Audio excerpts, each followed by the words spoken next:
1,000,000 years ago, a human sat by the fire and did something that today kills millions of people. He inhaled smoke, no filter, no lighter, no health warning. Not by accident, deliberately. But why would a human start inhaling something that burned the eyes and throat? Today, I'll tell you why. What exactly they inhaled, and how it changed over thousands of years.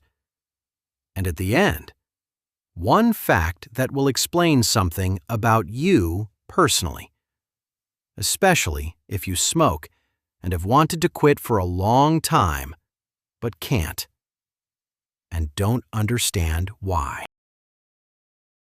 1,000,000 years ago, humans learned to control fire, and immediately got something extra. Smoke. Nobody chose it. Fire smokes. People sat near it. At first, just discomfort. Eyes watered, throats burned, but they didn't leave, because smoke was the price of warmth, the price of meat, the price of a night without predators. Smoke came included, free, no right to refuse. Scientists found evidence that 300 to 400,000 years ago, people were lighting fires inside shelters, not outside, inside. A modern person would have walked out in a minute and left a review. 1 star, too smoky. The ancient ones stayed because outside was worse. There was cold, darkness, and the eyes of predators. They adapted. The loons, the eyes, the nose. Our bodies got used to smoke across thousands of generations. Later, I'll explain why that matters. But here's what scientists found next, and it changes everything you thought about the beginning of smoking. Accidental inhaling is one thing, but when did humans start doing it on purpose? And the first reason wasn't ritual. It was insects. Smoke drives insects away. Beekeepers still know this today. A smoldering branch, the first repellent in history, worked better than nothing. And nothing was the only alternative. Then a human noticed a second thing. Smoke could save food. Someone noticed that meat near smoke lasted longer and started doing it on purpose. The first fridge ran on wood, quieter than a modern one, but it smelled stronger. No electricity bill. And the third reason, the most interesting one, because one day a human noticed smoke could change more than food. It could change your state. Wait, think about that for a second. A human accidentally noticed that smoke changes consciousness and decided to repeat it on purpose. This is not weakness. This is logic. And this is where the stranger part of the story begins. And then, a human noticed something strange. Not all smoke just irritated the eyes. Some smoke changed consciousness. Some plants, when burned, release substances that affect perception. Wormwood, henbane, cannabis, ephedra. Ancient humans didn't know the word psychoactive. They had no terms, but they had very wide eyes. But they noticed, after that smoke, you see differently, you hear differently, you feel something greater. It became a ritual. They found shaman burials 12,000 years old. Next to them, stockpiles of plants for burning. A shaman with herb stockpiles. That's not a hobby. That's already a small business, a profession with its own clientele. In the 5th century BC, The Scythians gathered in a closed yurt with burning cannabis seeds. Herodotus described it without surprise. Just an ordinary evening. Just a Tuesday. And here's a question people rarely ask. If all the peoples of the world knew about smoke for thousands of years, why did tobacco beat everything else? I'll tell you in a minute. And there's something unexpected there.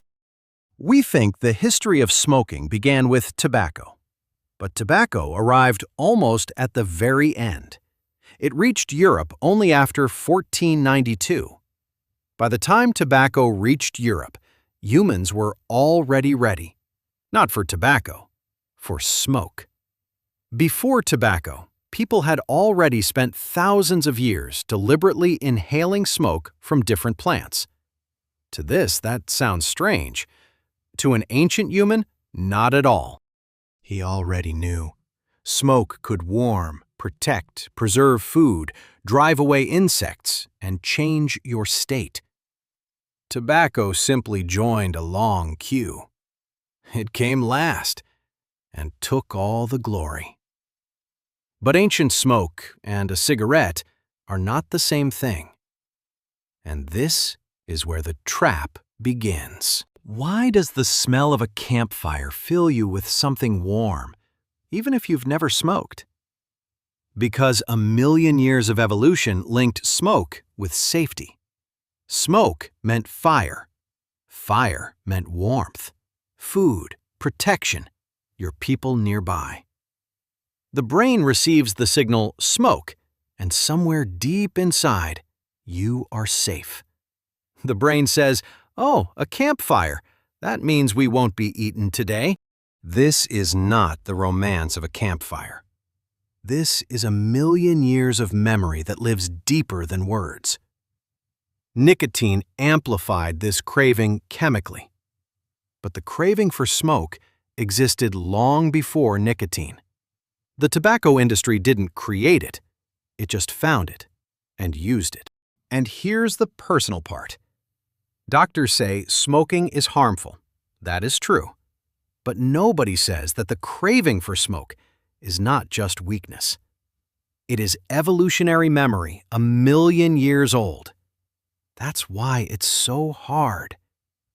You are literally fighting your own nature, not a habit from last week, an instinct older than your species.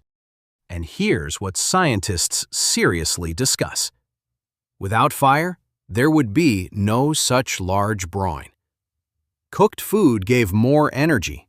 More energy, the brine grew faster. Smoke is a byproduct of what made us smart. We literally became smarter next to smoke. But a cigarette is not a campfire. The campfire acted slow. The cigarette acts almost instantly. Why does the first cigarette cause dizziness? Because nicotine reaches the brain in just a few seconds. The brain doesn't have time to understand what happened. That's not a high the first time. That's panic in pretty packaging. The brain says, "What was that?" And for some reason, asks for another one. The body gets used to nicotine fast. For the ancestor, adaptation to smoke took thousands of generations. For a modern person, the habit can lock in within weeks.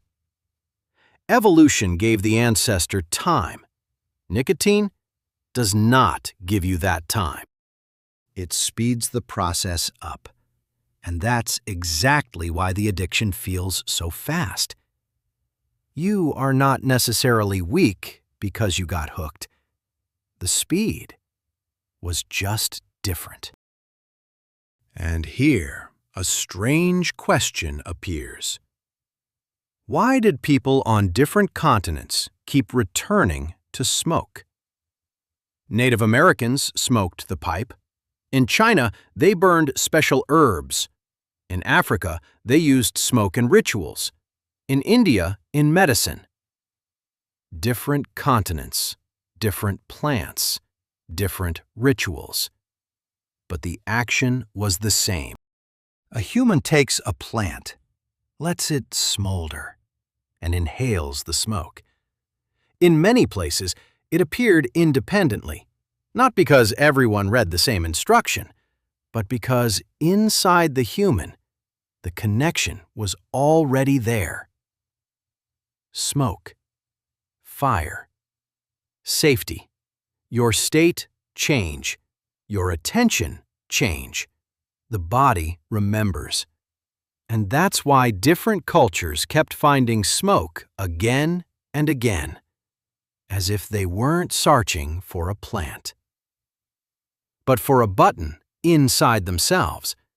And here's a fact that historians didn't take seriously for a long time, until they found direct evidence. I'll tell you in the next block. And now, a question. If tobacco appeared so late, why did it take over the world so fast? Columbus sailed for gold, found tobacco, brought it back to Europe. Europe said thanks and lit up. In 100 years, tobacco went from a native village to the Chinese emperor, without social media, without bloggers, without ads on every corner, simply because it hit a ready craving. Spanish soldiers watched the natives smoke, thought it looked strange. 10 years later, they were smoking themselves, not because they were forced, but because the ancient instinct recognized a new tool and said, "That's it." Tobacco did not create the craving for smoke. It simply gave it a portable form. A campfire you can carry with you. And that was brilliant. And terrible at the same time. After a meal, a cigarette. After stress, a cigarette. In company, a cigarette. Alone, also a cigarette. The brain found a universal answer to everything. But here's what's important. A smoker often isn't looking for nicotine alone. He's looking for a moment of silence, a pause, permission to stop. And this is the sad part. Sometimes a human isn't reaching for the smoke, but for the pause that nobody else will give him. A cigarette is a socially acceptable way to tell every person around, "Give me a minute." At work, you can't just stand up and walk out, but for a smoke break, you can. This is not only about nicotine. This is about the right to a pause, which we almost don't have anymore. Wait, this is important. Maybe you smoke, not because you want smoke, but because it's the only pause they all you. Nobody talks about this openly, and they should. The ancient ancestor took a pause by the campfire in the evening. You take a pause with a cigarette 5 times a day. The need is similar. The world just got faster, and the tool got dangerous. But the stranger thing doesn't start when a human smokes. It starts when he tries to stop. You quit, or you tried, and the first days feel like something important was gone, not just a habit, something else. The brain loses the familiar signal and starts to panic, not just because of nicotine, but also because of the pause, because of the ritual, because of the feeling of safety. After a few days, there's much less nicotine in the body, but the craving can stay, sometimes for a long time, because the habit doesn't live only in chemistry. It lives in actions, in places, in people, in moments of the day, after meals, after stress, before sleep, at work. A nicotine patch can help the body, but it doesn't always fill the empty place where the pause used to be. That's why many people eat more when they quit, not just because they're hungry, because the brain is searching for another signal of calm. Food is one of the oldest sources of safety. This is not weakness. This is physiology. And here's the last thing you need to understand. The most important thing of everything I've said today. It's in the finale. Humans have inhaled smoke deliberately for hundreds of thousands of years. First, by accident, by the fire. Then for insects. Then to preserve food. Then for rituals. Then different peoples kept finding smoke again and again. And only at the very end, tobacco appeared. When you sit by a campfire and inhale the smoke, you are doing the same thing that ancestors did 1,000,000 years ago. Not because you want to smoke, because the brain remembers. Smoke means you are home. Inside you, there is no weakness, but an ancient program. You are not broken. You are just a human with an ancient ancestor living inside you. Just now, instead of a campfire, there is a cigarette. The ancient ancestor sought by the fire and felt at home. You are searching for the same thing. Just the tool became different. And this tool is killing you. This is not judgment. This is just a fact. And the first step is to understand where it comes from. Not to blame yourself, but to understand. Because fighting what you understand is easier than fighting what seems like just weakness. 1,000,000 years ago, a human sought by the fire and inhaled the smoke. Back then, it saved him. Today, the same gesture kills. That is the whole story. Do you feel calm when you sit by a campfire? Write in the comments, yes or no. Subscribe. Every week, stories like this about how ancient instincts live inside us right now.